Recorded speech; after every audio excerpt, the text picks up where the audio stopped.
Today we're going to be talking about the two most common questions that we get as executive function coaches. Number one, what are executive function skills? And number two, how are they different from intelligence or IQ? So, executive function skills. It's not the ability to plan parties for CEOs of major corporations, though you would need good executive function skills to do that job well. Executive functions are the skills of self-management that we use to help us achieve goals. It's how we manage our emotions and attention, organize and plan our time, and reflect on and revise our tactics as the circumstances change. Executive function skills are critical for meeting the challenges of school demands and later on as an adult, the demands of our professional and personal lives. So essentially, executive functions help us be productive. And that's the distinction between executive function and intellect.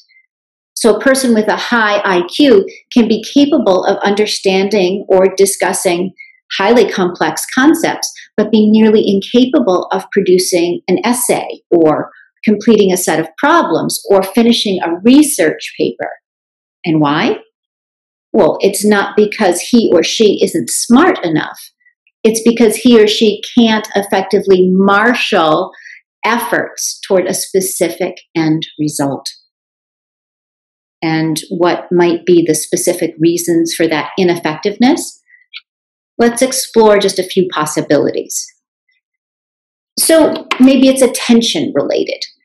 He or she gets distracted and then maybe hyper-focused on 20 other cool topics when he sits down to gather relevant research for a paper. And before you know it, 4 hours have elapsed and no note cards have been completed, and that outline is way behind schedule.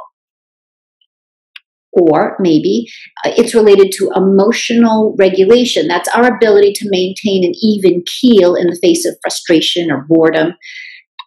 Perhaps the student really hates this assignment, just thinks it's stupid, and is angry at the teacher for imposing this task.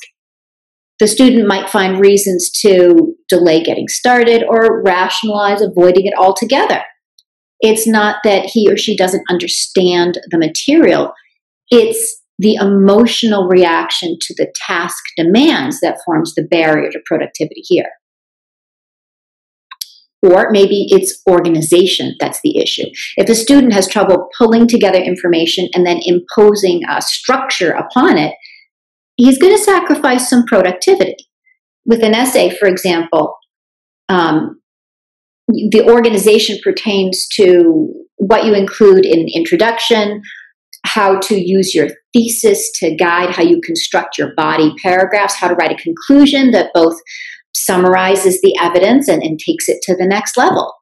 That very bright student may have all the information accurately in his or her head, but if he or she lacks that method to get those ideas cohesively in written form, there's no product to pass into the teacher.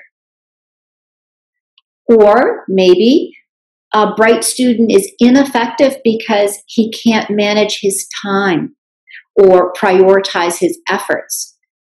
This student may stay up until midnight perfecting a single low-stakes assignment, leaving untouched others that, probably influence the grade a whole lot more. Or he or she may just grossly underestimate how long an assignment will take and play some video games until 11 p.m. and then realize that the physics lab report due is way more complicated and way more time consuming than he had even imagined. So, with these little scenarios, now you can see as executive function coaches, we don't put our emphasis on being smart. Pure intellect does not equal productivity. Sustained attention and effort, mindful choices about how to use time, and the ability to tolerate sometimes unpleasant tasks are the key ingredients for being a successful and productive student.